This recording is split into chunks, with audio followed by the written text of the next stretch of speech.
Good morning, students. Today we are going to start a new chapter from your book Statics, that is the measures of dispersion. Before we continue the chapter, earlier in statics we have done calculation of mean, median and mode. But now why are we calculating the dispersion? I will give you an example. Over here you can see we are given the factory wages of three factories.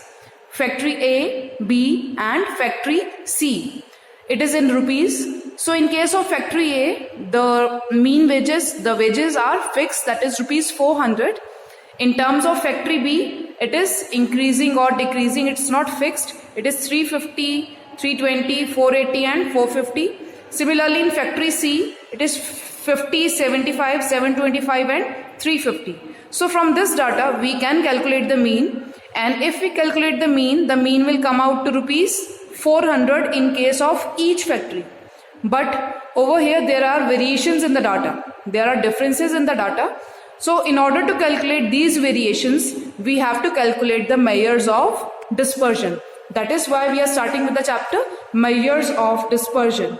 So what is dispersion? Dispersion is a measure of the variation of the items. So we have to calculate how much variations are there in the data, and that we can calculate only through the measures of dispersion. Clear? So we have two measures of dispersion.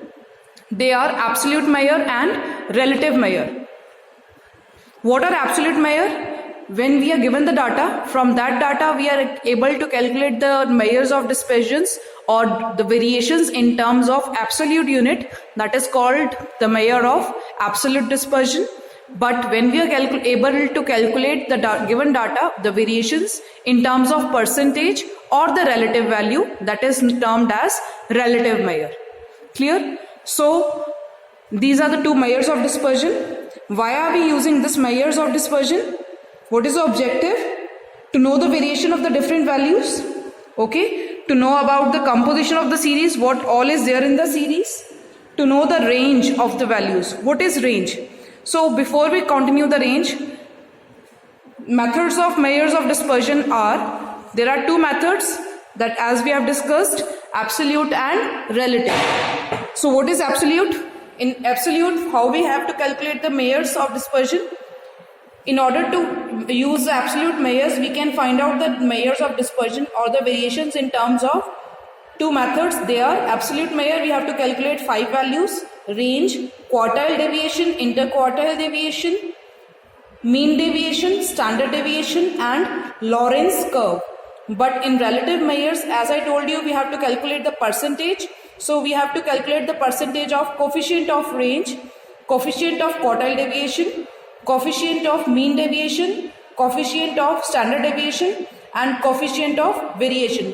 So whatever we have calculated in the absolute measure, we have to find the coefficient of those values in the relative measure. So starting with the very first one, that is range. What is range? It is the simplest method of measurement of dispersion of data. It is very easy to calculate. So what is range? It is H minus L, where H stands for highest value and L stands for the lowest value. As we are calculating range only, so from this we will be calculating absolute as well as relative measures alongside. So in the absolute terms we have find out the range, and in the relative measures we will find the coefficient of range.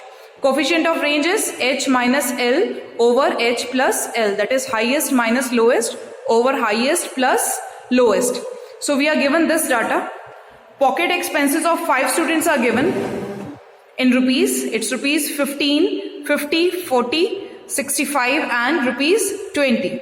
From this data, firstly we will calculate the range, highest minus lowest. From the data you will just find out the highest value. So over here it is rupees 65 and the lowest value is rupees 15. So when we subtract 65 minus 15, it comes out to rupees 50, that is range. In order to calculate the coefficient of range, we have used the formula. So when we substitute the values, it will come 65 minus 15 over 65 plus 15, that is 50 divided by 80. So as I told you that we will be calculating the relative Mayers in terms of percentage. So it can be written as 0.625, or you can write it in terms of 62.5%. Clear? This is how we have to calculate the range and the coefficient of range. So for today you will read out the Mayers of dispersion, range, coefficient of range, its merits and demerits. Thank you and have a nice day.